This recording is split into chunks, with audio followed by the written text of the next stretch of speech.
All right. Just wait for a few more people.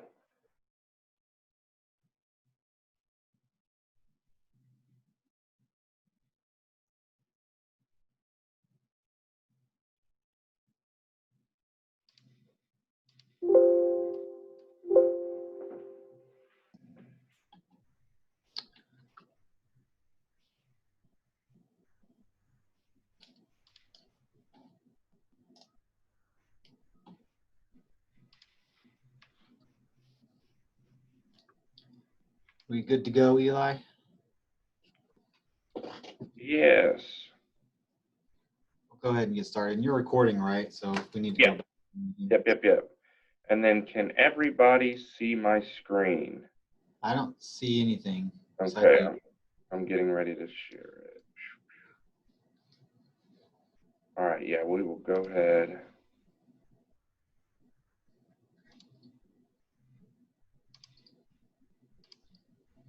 And get started. Now, can you see it? Nope. Okay. You guys are difficult. Oh, it looks like it's doing something now. There we go. All right. All right, thanks for joining us this morning and being part of our registered student organizations. They're a big part of the university experience and adding opportunities for our students to get involved. So Eli, do you want to switch over to our first slide here?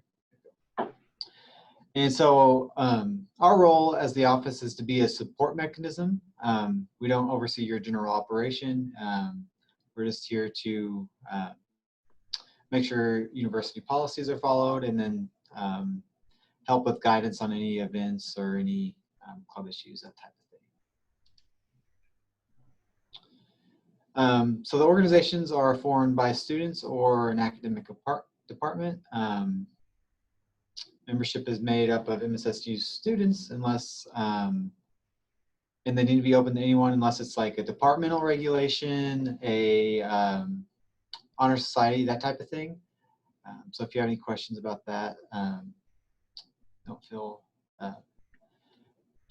please feel free to contact us. RSOs are not required to have officers, but we do have to have a student contact as well as the faculty contact. And we're going to talk about Presence, our online platform here in a little bit, but you have to make sure your organization is registered and transitioned by October 1st, or we will deactivate you on the platform. So the benefits of being an RSO are free reservation, eligibility for allocations. We're not having homecoming this year, but participation in homecoming, and then listing as an organization on our database for students to reach out. All right, there's a lot of information here, and we'll send out this slideshow to everyone so you can weed through it. Basically, the role of the advisor is to add historical context to the RSO and guide the RSO, because the students transition out a lot more than our advisors do. They are to be a reference for just general Missouri Southern policies, providing relevant information, and really just being a guide for that organization. So our event registration process, hopefully everyone's got to go through that process last year since we changed up to an online format.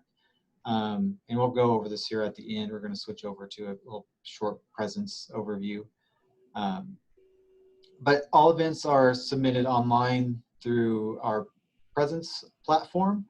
And what's nice about this platform is all the information that you put out there is advertised to students. If it's an open event for students, you can have it specifically just for your organization, or if you want to open up to all students, it will promote it to all students. Stamping flyers, all flyers must be stamped in our office, and we can give you a list of bulletin boards around campus. And here are the reservation contacts across the university for different areas that are available to RSOs. Chalking, if you're wanting to chalk to promote anything, it has to be on a horizontal campus sidewalk. So that means like no walls, that it can naturally be washed away.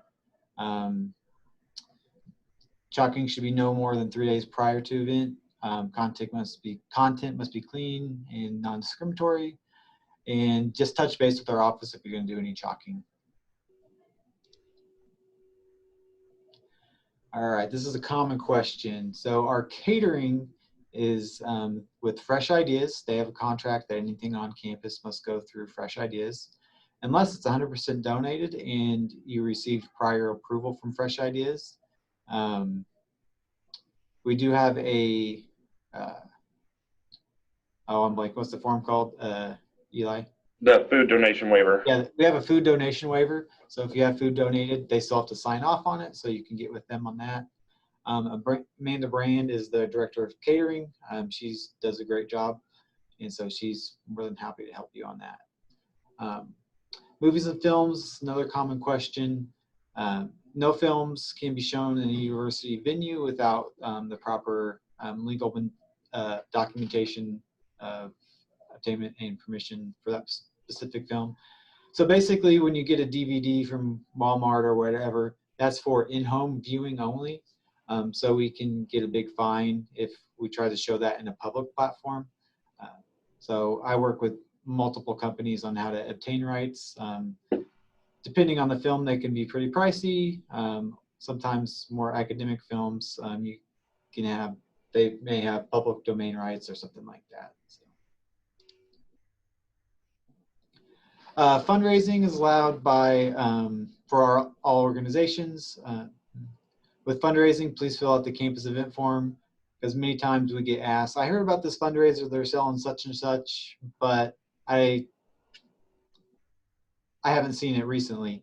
And so they oftentimes come out to our office, and then we can, if you fill out that campus activities or the campus events form, we can direct them in the right spot.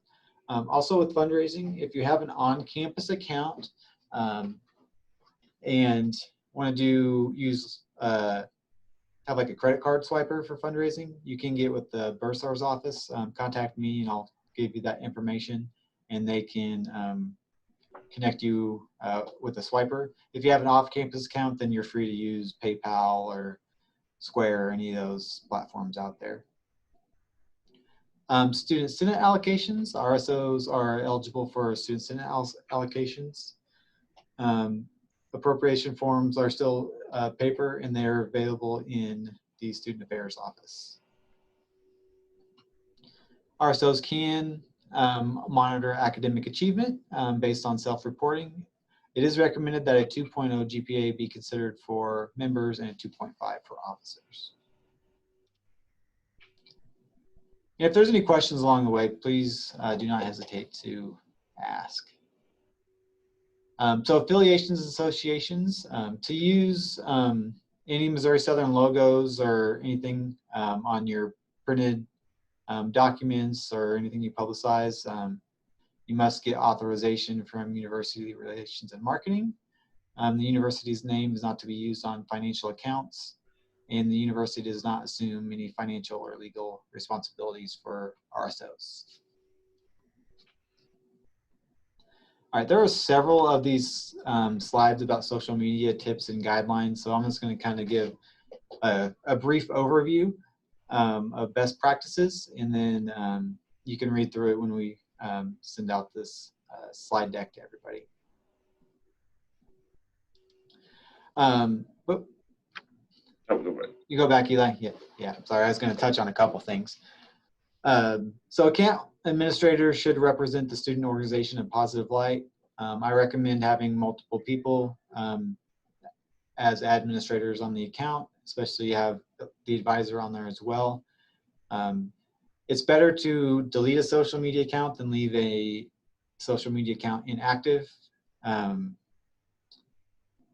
If there's any information like cancel, like the campus is closed or anything like that, it's always best to share the university official post, and that way there's no issues with the information. And of course, don't send out any confidential information. and be mindful of copyright laws and all that good stuff. All right, Eli, I'm going to switch over to the next one. Have a plan. We have a lot of social media that we utilize with the Campus Activities Board. So if you ever want to talk about programs that can help you manage the different platforms, we use a program called Hootsuite. It's an awesome platform because it allows you to make multiple posts on multiple platforms and schedule them out in advance. And you know, there's those keyboard warriors out there, or trolls. So just be smart with your social media. Don't engage in anything that's going to shed bad light on your club or the university. Sometimes it's just better to let things lie. All right, I think that's the last one. If you ever have an activity or event that you think there's some liability issues,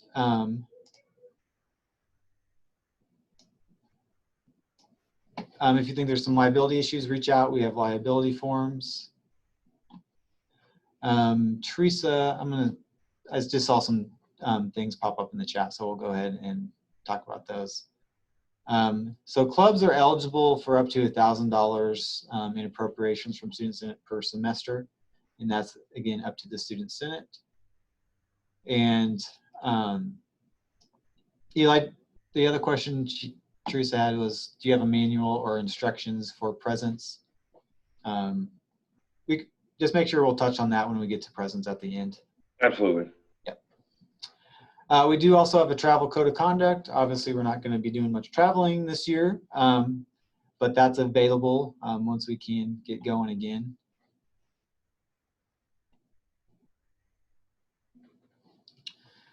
So financial practices. Our associate manager finances in a business-like manner. It is recommended that if you are handling any monies like dues or fundraisers, that you do have a financial officer position that should develop a budget, maintain records, and that should be regularly reported to officers and membership. RSOs are able to have an on-campus or off-campus account. They cannot have both. If you have an on-campus account, you have to go through the general purchasing steps that we have with our general accounts. If you have an off-campus account, the bank account must be the official name of the organization. MSSU funds cannot be directly transferred to an off-campus account. So something like that would be if you'd won a homecoming prize, we have to cut you a check, which can take up to 2 weeks. But if you have an on-campus account, we can send it within a matter of a couple days. I think that's it for that slide, Eli. All right. Any general questions over that before we hop into presence and all that good stuff?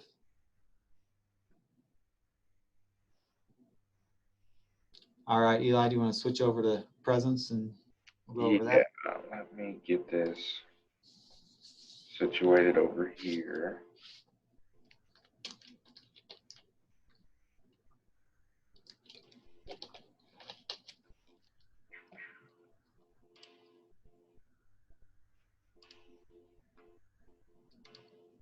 And then,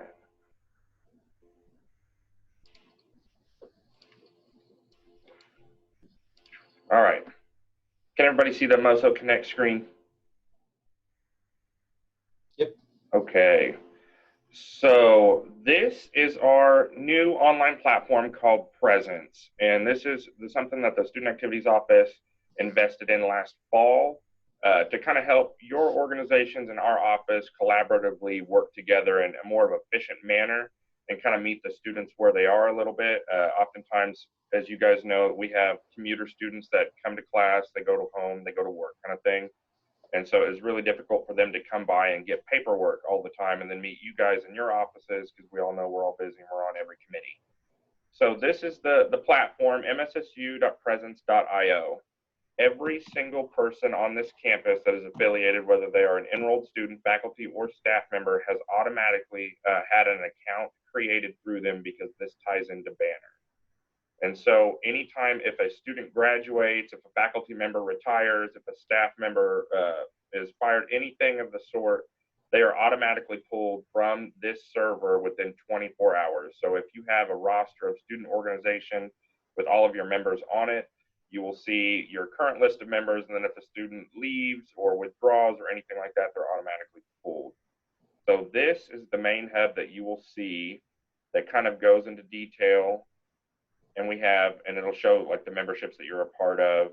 This is all of my Greek orgs that I advise. We have a featured org section where, you know, every week or so we'll rotate out organizations so they each kind of get some different publicity marketing type of events. Over here on this coming up section, if you have an event that's registered and open to the campus, it will automatically populate up here.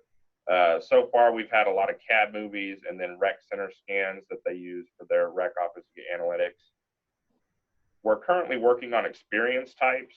Right now, we have certifications through the rec office that'll do different things like lifeguard training, and then they have fitness trainings and things of that nature, and student employment.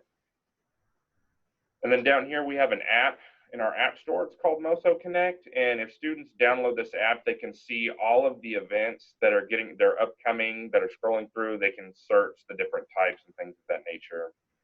And we're working on skills right now. But campus forms, so the campus event form that Craig was alluding to earlier, that is now called the event registration form. This is the name of the form that was automatically generated through Presence. And then if you wanted to create an organization, then you would use this organization registration form. And then down here, we just have our university account social media pages.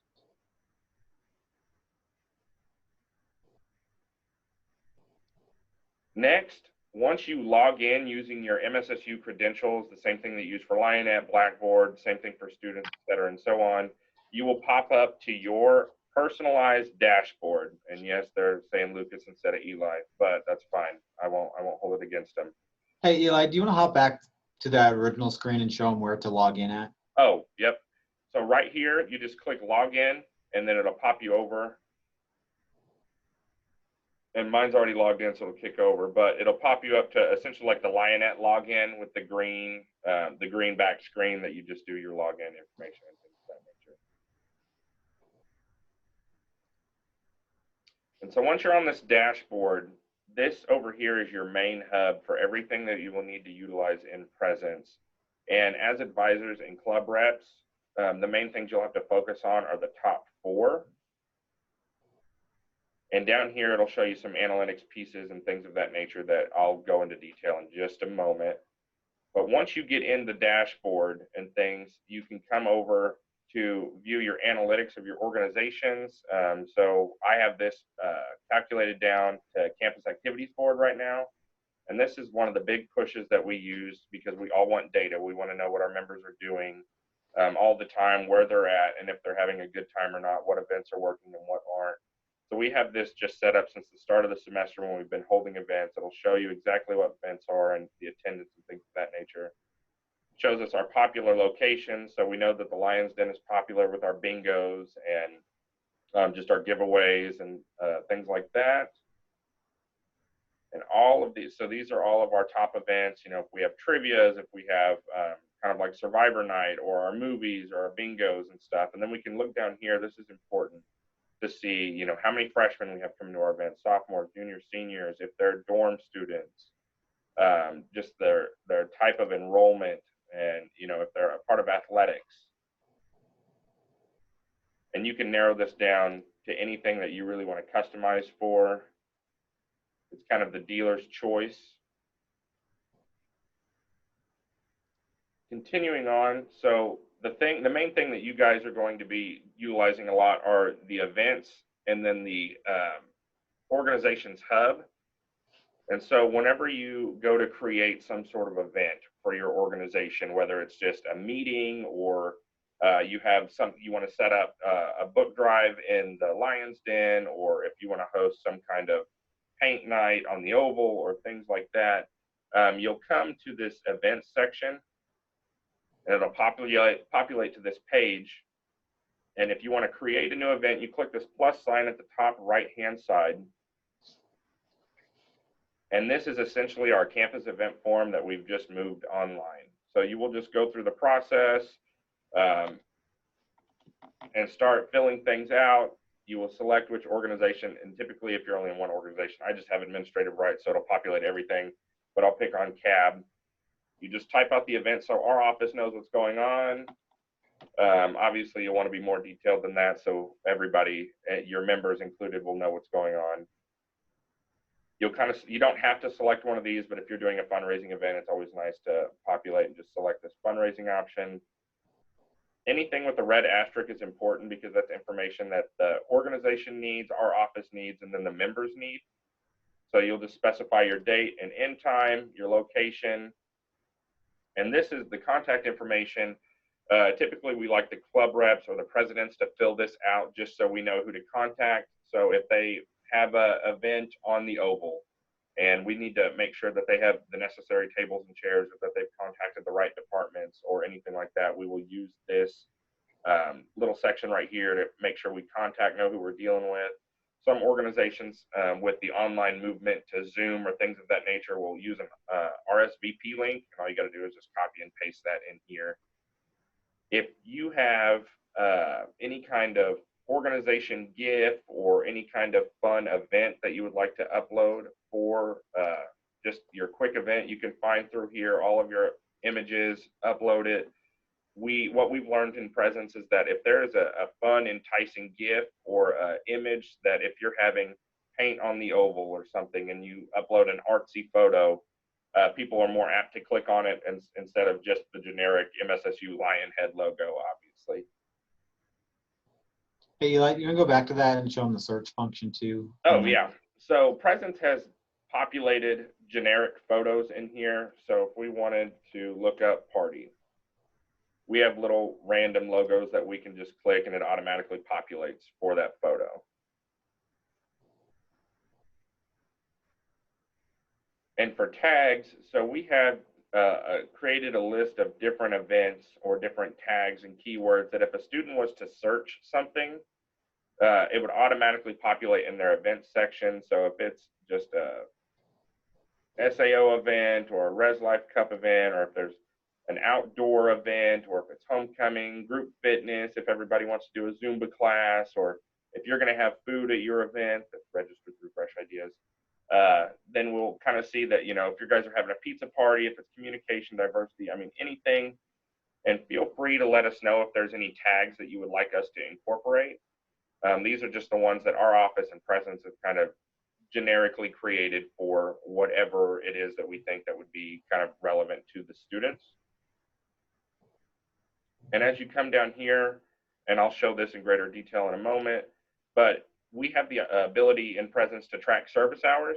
So a lot of students like to make sure that they're involved on campus, and with utilizing Presence and all of the organizations that they join and they participate in, Presence creates a co-curricular transcript, which essentially means that anything that they do in Presence or on campus that's registered that we know of and is approved, we have data to show future employers, future grad schools, things of that nature, to show that they actually were involved, which is a huge piece.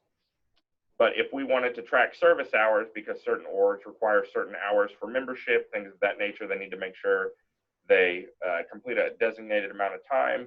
They would come in here, type 3 hours, and then, you know, they are cleaning up highway trash because that was their specific event. If you have a budget and a goal, you can submit this. We don't necessarily require this. It's mainly for your organization and leadership to kind of use amongst your executive members and things of that nature. Because like Craig said earlier, we don't control your operations of your organization. We just help advise it should you have questions. And then this is what Craig was talking about when it populates on the Presence screen. If this event is just for members only, and you want to hide it from the campus-wide, you would just select these buttons.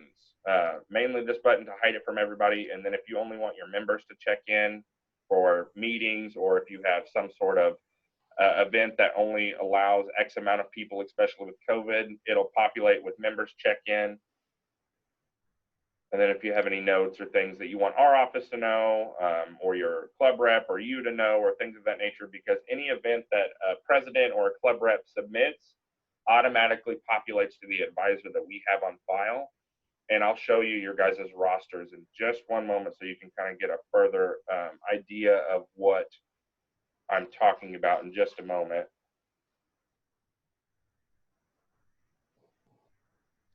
Eli, I had a question. Yeah.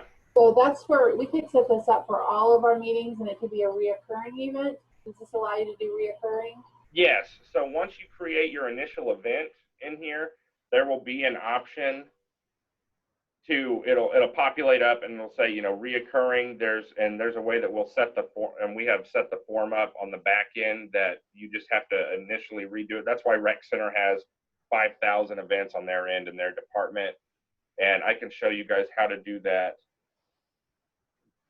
just a sec, because it'll make me go through and create all these things. But it's one, and there's a form that I'll show you guys as well in just a moment that'll help you kind of explain how to walk through that. Craig knows this a little bit better.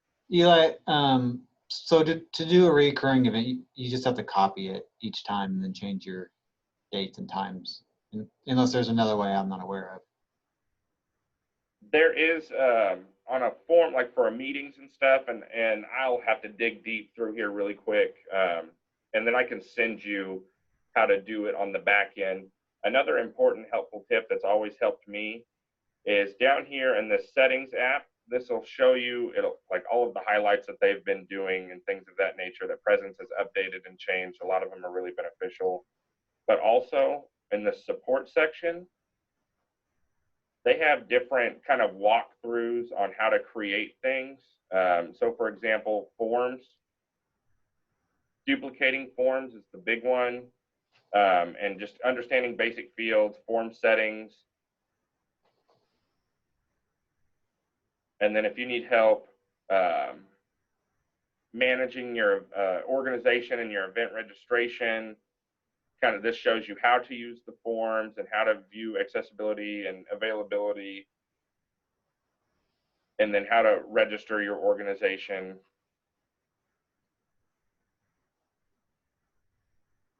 But these are just different options. Also, another big important piece is this little icon right here is our instant messaging feature. We have specific individuals that are designated and assigned to our campus that it typically will tell you how often it'll take to reply. But if we say, hello, can you show us how to duplicate our events or repeat our events? For example, this woman right here, her name's Carolina. She always helps me with anything that I have, any questions on the back end. They are great to work with. They will immediately respond, and they can help you kind of walk through the process on the back end as well. I utilize them daily because this does seems like a lot at first, but then you get your rhythm and it kind of helps throughout.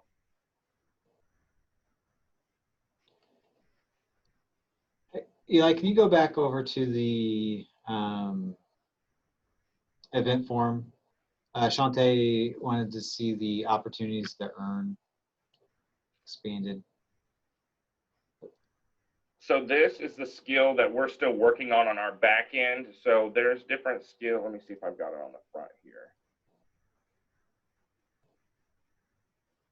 So we're working with our office, Rec Center, Presence, and Student Affairs to develop different types of skills that we want to learn. So we've got like leadership as some listed. There's career management, because career services wanting to utilize this as well.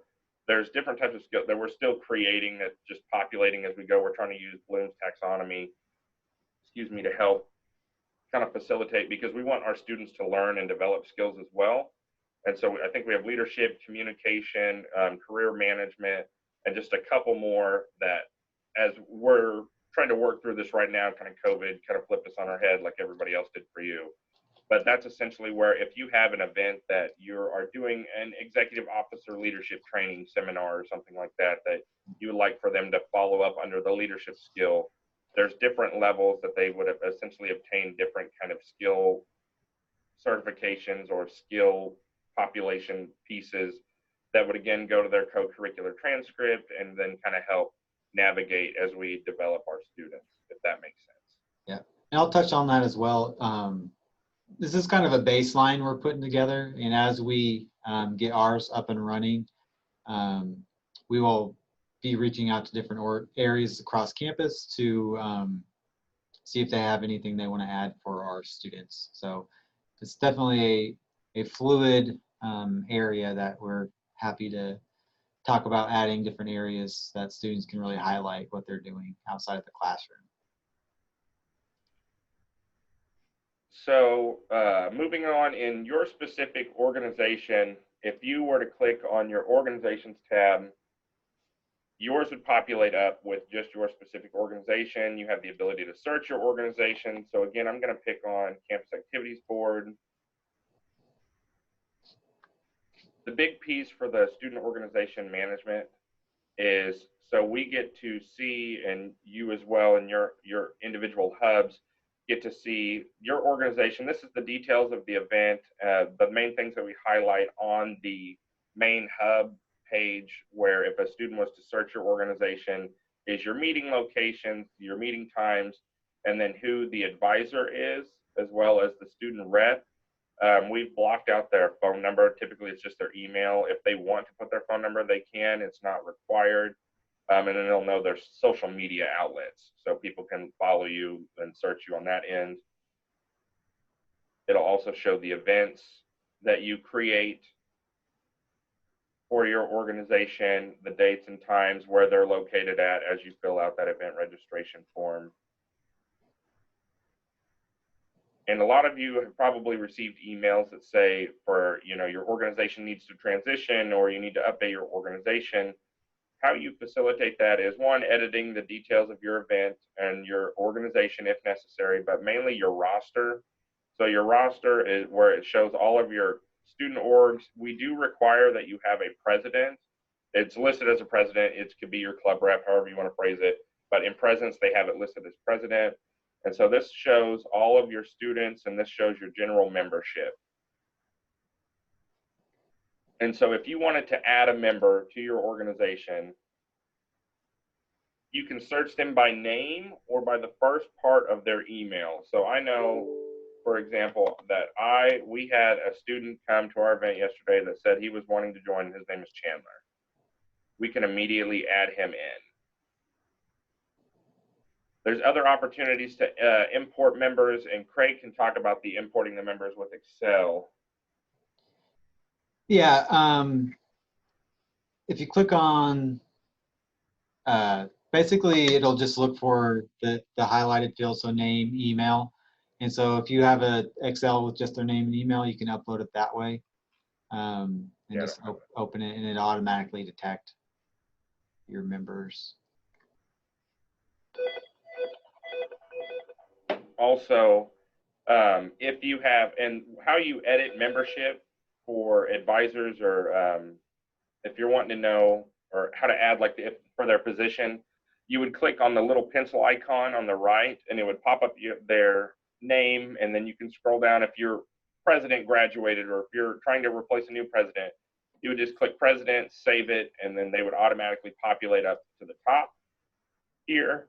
If you have invited members to your organization, there's a section down below that will say invitations sent or members requested, and it'll typically show you who you've invited, and whether they have accepted it or not. There will also be a little icon at the bottom of like an mail logo that you can click to resend invitation. Sometimes it's also 3 dots, vertical dots, that you could say resend invitation. There's a document piece where you have the ability to upload for the transition piece, and to help your organizations efficiently for years to come. This is where you can upload your bylaws and your constitution and any kind of meeting minutes and things of that nature. You just click this plus sign, title your document, description of the document, whether you want it public, for members only or officers only, and then you would just upload that file and click save, and then it would populate. Your organization also has the ability to, when they create an event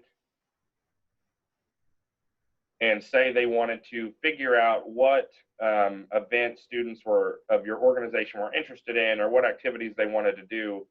If you create your event and come over here to polls, we have this question from the previous training last year, but you would click your plus sign up here. You would create, are you an advisor or student rep for this Moso Connect training? You would select which choice you want. You'd select advisor, student rep, and then you have the ability to attach it to your event that you created. And then you would just come up and update it and submit it. The main thing is always to submit or save your events. That way, when they are created and they're sent off to our office for approval and things of that nature, or you say you don't know all of the information yet for your organization, or your club rep is still trying to figure it out, once you create your piece up here, you can save as a draft, so you and your president or your vice president, whoever you give access to, has the ability to look at and kind of come in and edit it, and you guys can work on it together. And then for events, you'll notice that once you create an event, if you want your club reps and things of that nature to go, Craig has purchased in our office some scanners that we will loan out to different organizations. They're Bluetooth card readers that the students would use their student ID to essentially swipe through. Like they look like, I don't know if you can see it on Craig's screen or not. Yeah, they look like this. They're Bluetooth, so they can work with any Apple or Android product. And we have they have an app called Checkpoint, and so you just put in your event pin and then have students either swipe their card with this, or you can get old-fashioned pen and paper and enter their S numbers or emails after the event. It is very important that you are taking event attendance for any events you're having or meetings, just for the contact tracing piece, so we know who was where. So that's something I wanted to kind of harp on this semester. And like Craig said, for the events, for the event pin, once you've created your event, it'll populate on your organization, and how you would access it. You would download the event Checkpoint app, and I'll send that out after this is over, so everybody knows what app they need to download for their iPhone or iPad or Android. But you'll use this pin to log in to it. It's essentially just an event check-in. It'll automatically populate your event. Once you set your event, you instill the parameters, the time frame, your event will only be active during those times. So say we have an event that's just from 8 to 10 a.m. We would populate it in there. That event becomes active right at 8 a.m. and closes at 10 a.m. So students can't find it afterwards, or they can't log in retroactively or things of that nature, unless you, as an advisor, the club rep, goes in, and if they forget their student ID, you can typically type in their S number or the beginning of their email to keep track of them for attendance. But if there was a student that just forgot everything and they can't remember their S number or their email, then you can go in and retroactively add them to your attendance. Eli, looks like we're up against it on time.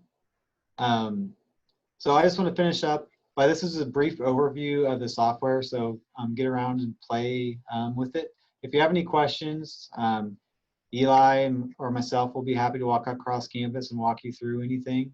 Again, use the chat tool as well. It's a good tool. If there's anything within your area that you think this would be a good tool to track, and you need help creating a form or poll or a skill or any of that stuff, we're still learning, so we'd be happy to work anything out with you and try to figure out what can best meet your needs for this. It's like we got about a minute left. Is there any final thoughts on your end, Eli? Not that I can think of. Don't feel overwhelmed. Like Craig said, we're here to help. And the students they're way more tech savvy than I am. So they figured this out really quickly. We are just wanting to use this as a piece moving forward to help kind of everybody manage student orgs and be an advisor more efficiently. But don't feel overwhelmed. Always ask questions, send us emails, call us, and we will get back to you. So we need to log on now and get ourselves registered. Absolutely, yeah. With your organization is probably already in there from last year. You just have to transition it. Okay. And you would just go in there and edit it like we were showing you before. Okay. Okay. Well, I think it's about to kick us off in about 10 seconds. So if you guys have questions, feel free to let us know.